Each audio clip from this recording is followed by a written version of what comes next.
You're watching 6 News on Fox. I'm Jasmine Stiles. Tonight, there will be about 5 vigils in the Dallas-Fort Worth area to honor the lives of those 5 police officers that were shot and killed. We start tonight with a developing story. 6 News on Fox has obtained video of what looks like a teacher hitting a student at Ozan High School in Beaumont. Dallas is trying to get past that, and so let's kind of show you how they're healing right now. He says with this shooting, things have just been set back a bit, and now there's a focus on a new game plan. Now, this race is generating lots of interest, so we decided to bring you into the conversation. Right now, the FBI and other law enforcement are conducting a raid on Farouk's apartment. Another sunny day in the books, and it looks like we can expect the same for most of the weekend, but there might be a major change. Dab it. Okay. I'm all dabbed out. You finally did something that I asked you to do. Although you can go to the gym, pump that iron, do those sit-ups, the majority of your battle to a healthy life is going to start in the kitchen. Is Gordon Ramsay that aggressive, like all the time? Or is that just a persona? Good Tuesday evening. You're watching 6 News on Fox. I'm Jasmine Stiles. The polls in 3 counties about to shut down, and we're that much closer to seeing which candidate comes out on top. Tonight, we start in Jefferson County, where tonight's votes will determine the Democratic nominee for sheriff. The winner will run against Republican Ray Beck in November. Jessica Crawford joins us live from Theodore Johns Library. Good evening, Jessica. Thank you, Jessica. In Hardin County, there's a Republican runoff for sheriff between Silsbee Police Chief Mark Davis and Beaumont Police Lieutenant Brian Skinner. Davis has been in law enforcement for 30 years. Skinner has been with BPD for about 25 years. The two defeated 4 other candidates to make it to the runoff. There's no Democratic candidate, but they could face an independent one.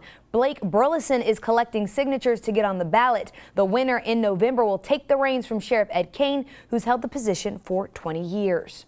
Over in Newton County, they're deciding the Democratic sheriff nominee between incumbent Eddie Shannon and Cynthia Hall. The winner faces Republican Billy Rolls in November.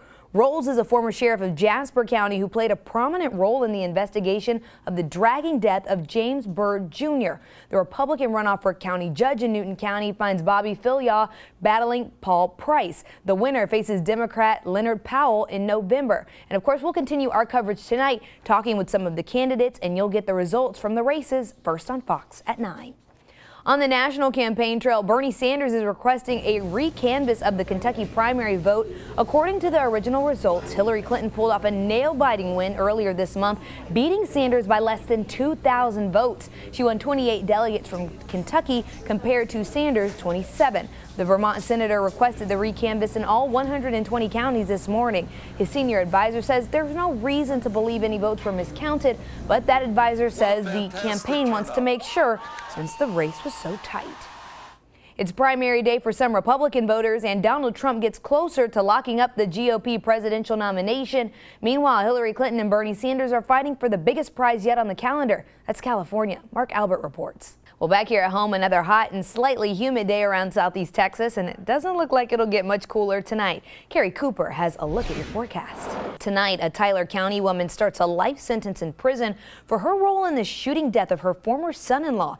Letha Westfall pleaded guilty just a couple of hours ago to engaging in organized criminal activity. Our news partner KJAS Radio got these photos of Westfall being led out of the courtroom. Investigators accuse Westfall, her husband, her son, and daughter of killing Nathan and Crystal Maddox. Nathan Maddox was in a custody battle over his daughter with the Westfalls. Authorities have never revealed who actually shot the couple in that church parking lot. A Pinehurst woman was nearly mauled by her neighbor's dogs. Then minutes later, a police officer was forced to shoot and kill one of those dogs. Police say this is one of the 3 pit bull incidents that they've had in 6 days.